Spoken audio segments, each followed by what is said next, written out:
Okay, what's up YouTube? It's One Way Up here, back with another video.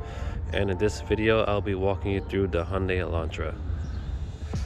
So in front of you I have the 2020 Hyundai Elantra, and during that year this is the 6th generation Hyundai Elantra.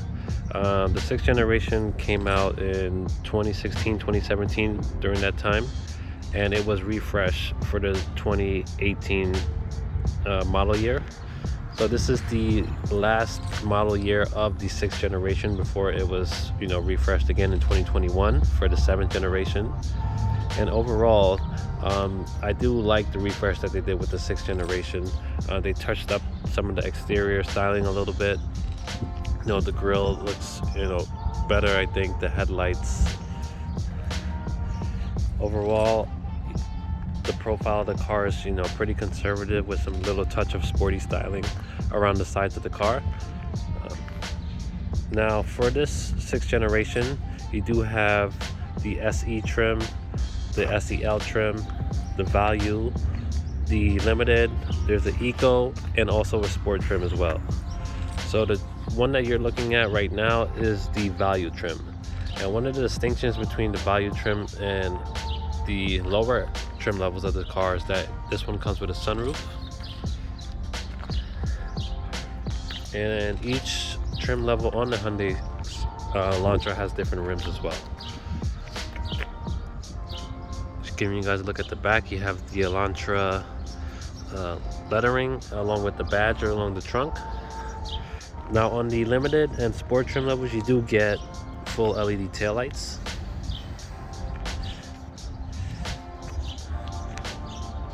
Same thing with the mirrors. On the turn signals for the Limited and Sport trim, you do get turn signals in the mirrors, but on the other trim levels you don't get that, as you can see. But here, looking back at the front, I do like how the headlights are on the sides of the grille and how it blends in nicely with it. And you have your Hyundai badge right there on the front.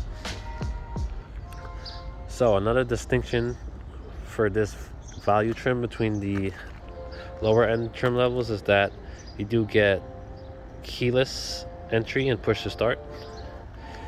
You can also lock and unlock your car with the button right there on the handle. And opening up the car, I'm giving you guys a look inside with its cloth seats.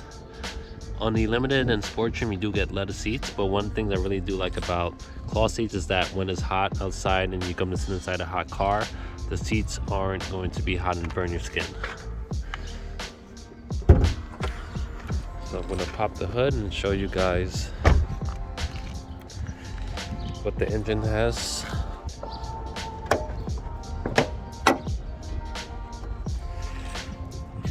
Okay, so on most of the Hyundai Elantras for this generation, you're going to have a 2.0 liter 4-cylinder.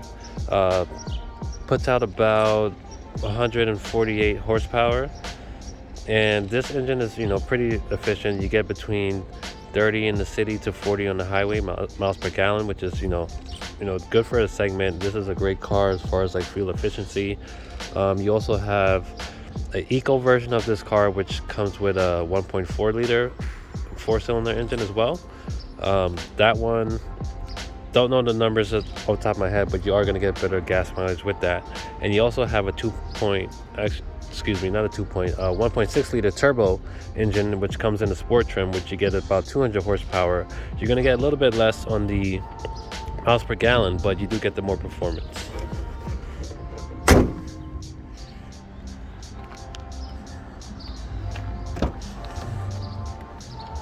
Right, so sitting back in the car, like I said, this is push to start, so you have your start button right there, conveniently located. So when the car starts up, you hear the chimes, and you do get this nice checkered flag or checkered design in your gauges, which I think looks nice. It gives the car like a sporty look, and it adds a little character to it.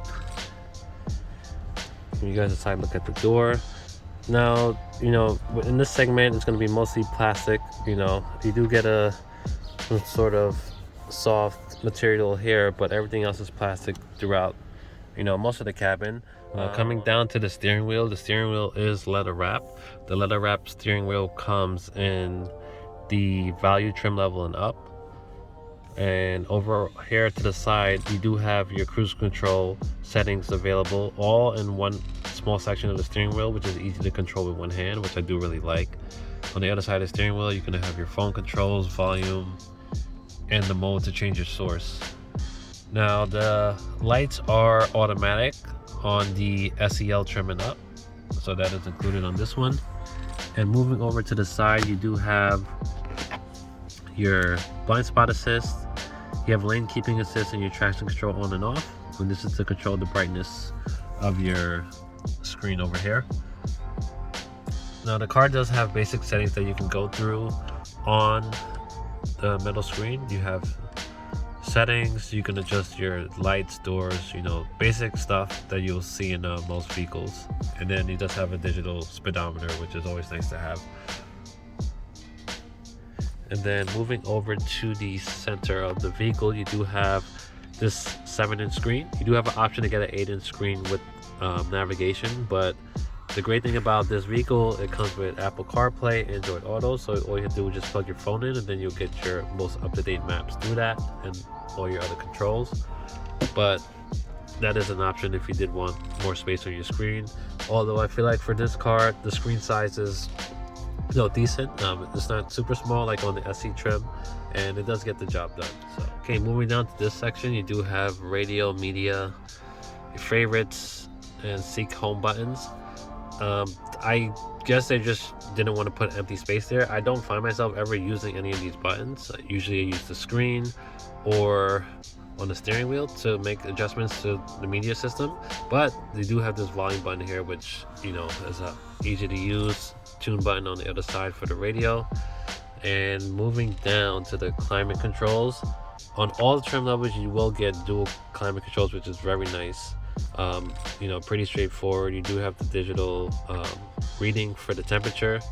I do like that. Some vehicles, especially with older models, it wouldn't have the digital numbers. You would just go by reading how much the line is on the colors to get a gauge for your temperature. But I always like to keep my temperature at a certain number, so that's nice over there.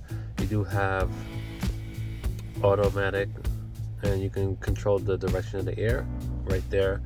And then moving down below that, you do have two 12-volt power outlets, which is very nice. A lot of cars you only have one, but you do have two, and you also have a USB port and an auxiliary port instead. So you can have probably 8 USB devices hooked up just to the front of the car, which is cool. Extra some space right here if you want to put your phone if you're not using it or if it's not plugged in. And then moving down by the shifter, let me get this wire out the way. You do have a sport mode, well, not a sport mode, but a mode where you can shift the gears. Now this is a CVT transmission, so it simulates gears, but it does feel like a traditional automatic transmission with gears. So they did a good job of how they tuned this transmission for this vehicle, and it does have a pretty decent amount of pickup. It does feel faster than 147 horsepower, but that could be because the car is really light. Another thing you do get with this model is you can see you get heated seats for the driver and passenger, and these heated seats actually work pretty well, even with the cloth seats. I think it works very well. Down below you do have your drive mode, so you can change your drive mode from normal, it'll drive how it is, basic suspension and steering and shifting setup. And when you shift it to sport, it's gonna shift faster, it's gonna hold the simulated gears longer. And then you also have the smart mode. So smart mode is not an eco mode, but it is a mode that will tune the car to how you drive. So if you start to put your foot down and accelerate it more, it'll tune the transmission to shift quicker for you. If you are driving more relaxed, it will tune it to help you save on your gas. So it's more of like an adaptive mode that adapts to you as a driver. And moving up, you do get a sunroof. You just pull this back, and it is an automatic sunroof, so you can tilt it and then you can also slide it all the way back.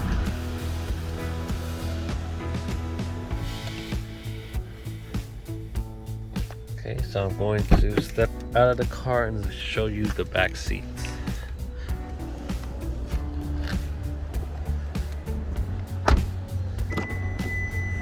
So the car beeps like that when it's on and you leave the car with the key in your hand.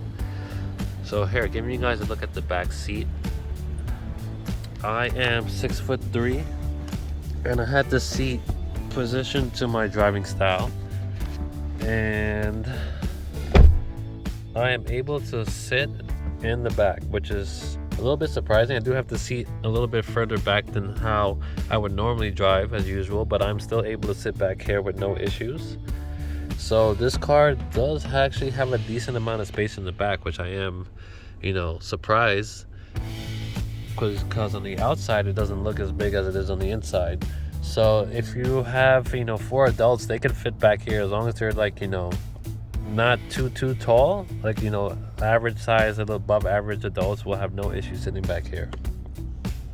The car does not have fence in the back, just a flap for cup holders, which is cool. No center armrest that folds down in the back, but in the Limited and Sport trim you do get the armrest that comes down. But overall, this car is a great value for the money. It's spacious, great on gas, and at the price point, I'm sure these are going for a lot less than when they came out. So now I'm going to move over to the back of the trunk, or the back of the car rather. One cool thing I do like about this is that there's no button to open the trunk. It's kind of hidden, so you just press on this part by the badge and the trunk pops open. So you do get a decent amount of space in the trunk, and the seats are 60/40 folding, so you can fold it down if you want to put some skis or maybe a small ladder or something. It should be able to fit in the back of the car. So overall, my opinions on the Hyundai Elantra, it is a great value car. Now they did redesign it in 2021. So if you were considering this model year, if the styling of the 2021 doesn't really appeal to you that much compared to this one, if you're just looking the car to get the job done, then this would be a great option for you.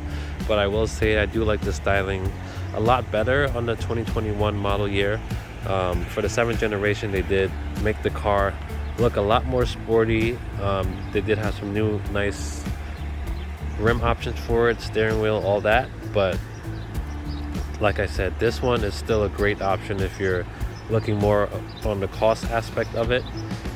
But they did a great job with the 6th generation, and this is the updated, refreshed model of it. So thank you guys for watching this video, and then I'll see you in the next one.